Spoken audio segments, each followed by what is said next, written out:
নূহ আলাইহিস সালাম আল্লাহরে বললেন, আল্লাহ এই মহাপ্লাবনে আপনি আমার ছেলেকে মারবেন না। ইন্নাহু মিন ইবনি, নিশ্চয়ই এই ছেলেটা সে আমার সন্তান, আমার ঔরসজাত। আল্লাহ বললেন, না নূহ, তুমি ভুল বলেছো, সে তোমার সন্তান নয়।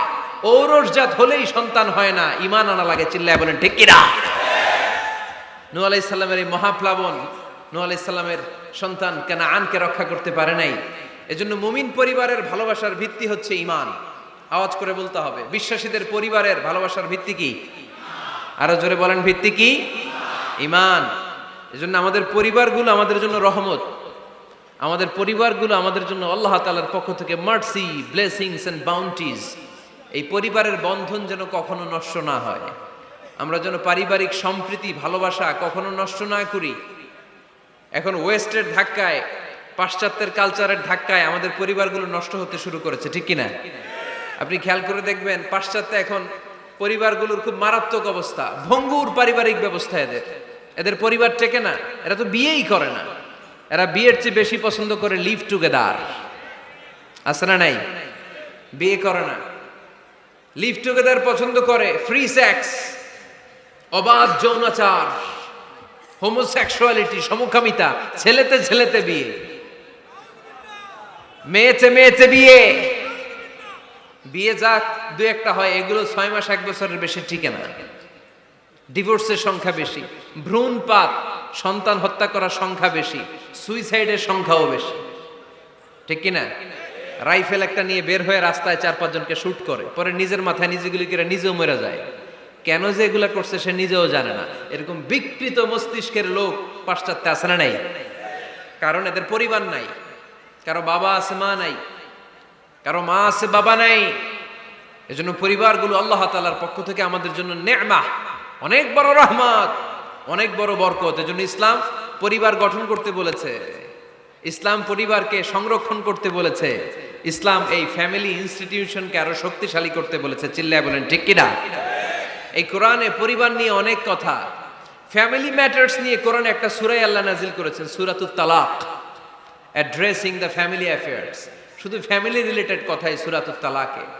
আবার একটা পরিবার আল্লাহ তাআলার কাছে এতটাই প্রিয় ছিল, ওই পরিবারের নামে আল্লাহ কোরআনে একটা সূরাই দিয়ে দিয়েছেন, সূরাতু আলে ইমরান। ইমরানের পরিবারের নামে সূরা। সুবহানাল্লাহ পড়বেন না? এজন্য আমাদের পরিবারগুলো অনেক গুরুত্বপূর্ণ। আমরা বুঝি না, আমরা পরিবারের সম্প্রীতি ভালোবাসাকে অটুট রাখার ব্যাপারে সচেতন থাকি না, কিন্তু ইসলাম এই পরিবার সংরক্ষণে অনেক গুরুত্ব দিয়েছে। আমাদের পরিবারগুলো সুখী হোক, সমৃদ্ধ হোক, শান্তিময় হোক, আমরা চাই কি চাই না? আওয়াজ করে বলেন না, চাই কি চাই না? এজন্য আজকের আলোচনার বিষয় হচ্ছে পরিবার। সুখী পরিবারের ফর্মুলা আজকে আপনাদেরকে শোনাবো, কি করে পরিবারকে সুখে রাখতে হয়, শান্তিতে রাখতে হয়, কোরআনের আলোকে। শুনতে চান? শুনতে চান সবাই? কষ্ট হচ্ছে না তো? নাকি স্লোগান দিতে চান?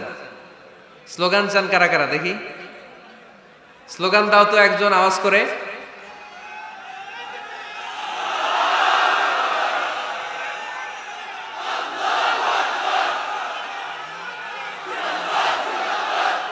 আমাদের পরিবার আছে না? পরিবার হচ্ছে শান্তির নীড়। যার পরিবার নাই সে নীড়হারা পাখির মতো, ঠিক কিনা? এর সেবা করার কেউ নাই, এর খোঁজ খবর নেয়ার কেউ নাই, একে ভালোবাসার কেউ নাই। পরিবারের ভেতরে আছে ভালোবাসাবাসী, পরিচর্যা, অসুস্থ হলে সেবা শুশ্রূষা, যত্ন আত্মি। আমরা একটা প্রশান্তির জায়গা খুঁজে পাই পরিবারের ভেতরে, ঠিক কিনা? এজন্য আমি যদি জান্নাতে যাই, আমি চাই আমার পরিবারের সবাইকে নিয়ে যাব, ঠিক কিনা? নাকি আপনারা একা একা জান্নাতে যাবেন? একা একা জান্নাতে যেতে চান কারা কারা দেখি হাত তুলে। হ্যাঁ, ওই যে হাত তুলছে একজন। একা একা যাইতে আয় বালা না, একা একা যাওয়া যাবে না, আমরা সবাই মিলে যাব ইনশাআল্লাহ। পড়েন। এজন্য রাব্বুল আলামিন বলেন, ইয়া আইয়ুহাল্লাযীনা আমানু কু আনফুসাকুম ওয়া আহলিকুম নারা ওয়াকুদুহান নাসু ওয়াল হিজারা আলাইহা মালাইকাতুন গিলাযুন শিদাদুন লা ইয়াসুনাল্লাহা মা আমারাহুম ওয়া ইয়াফআলুনা মা ইউমারুন। সুবহানাল্লাহ পড়েন। আল্লাহ ডেকে বললেন, ও বিশ্বাসীরা শোনো শোনো, তোমরা নিজেদেরকে জাহান্নামের আগুন থেকে বাঁচাও, নিজেদের পরিবার বর্গকেও